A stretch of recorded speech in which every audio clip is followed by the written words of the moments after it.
warahmatullahi wabarakatuh. Perkenalkan, nama saya Sofa Distia dengan NPM 2021010334.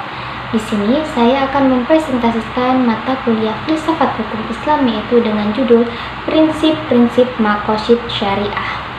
Secara bahasa, Maqasid Asy-Syariah terdiri dari dua kata, yaitu maqasid yang artinya kesengajaan atau tujuan, dan syariat artinya jalan menuju sumber air. Ini pula dikatakan sebagai jalan ke arah sumber pokok kehidupan.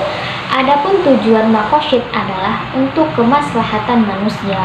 Kemaslahatan dapat terrealisasikan dengan baik jika 5 pokok dapat diwujudkan dan dipelihara, yaitu yang pertama ada agama, yang kedua jiwa, yang ketiga keturunan, yang keempat akal, dan yang kelima adalah harta. Tujuan syar'i dalam mensyariatkan ketentuan-ketentuan hukum kepada orang-orang mukallaf adalah dalam upaya mewujudkan kebaikan-kebaikan bagi kehidupan mereka, baik melalui ketentuan-ketentuan yang duluri, haji, dan tahsini. Syaitibi berpandangan bahwa tujuan utama dari syariah adalah untuk menjaga dan memperjuangkan 3 kategori hukum. Tujuan dari 3 kategori tersebut adalah untuk memastikan bahwa kemaslahatan kaum muslimin baik di dunia maupun di akhirat terwujud dengan cara yang terbaik, karena Tuhan berbuat demi kebaikan hambanya. Kemaslahatan yang ingin diselesaikan adalah yang memiliki syarat seperti berikut, yaitu yang pertama, masalah itu harus real atau berdasarkan prediksi yang kuat dan bukan khayalan. Yang kedua, maslahat yang ingin diwujudkan harus benar-benar dapat diterima akal. Yang ketiga, harus sesuai dengan tujuan syariat secara umum dan tidak bertentangan dengan prinsip umum syariat. Yang keempat, mendukung realisasi masyarakat dururiyat atau menghilangkan kesulitan yang berat dalam beragama.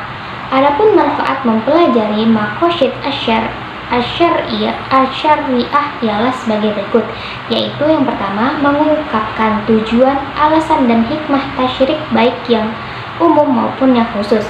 Yang kedua, menegaskan karakteristik Islam yang sesuai dengan tiap zaman. Yang ketiga, membantu ulama berijtihad dalam bingkai tujuan syariat Islam. Yang keempat, mempersempit perselisihan dan tasawuf di antara pengikut mazhab fikih. Materi selanjutnya yaitu pelengkap maqasid as-syariah. Yang pertama, pelengkap maqasid ad-dururiyat.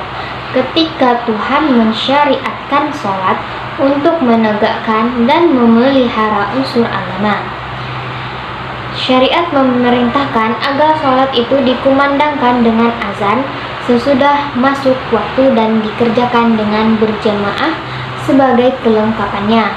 Yang kedua, pelengkapan maqasid hajiyat, atau tatkala syara memberikan kemurahan kepada orang yang sedang dalam berpergian untuk mengqashar sholatnya, lalu disempurnakan kemurahan itu dengan diperbolehkannya menjamaknya.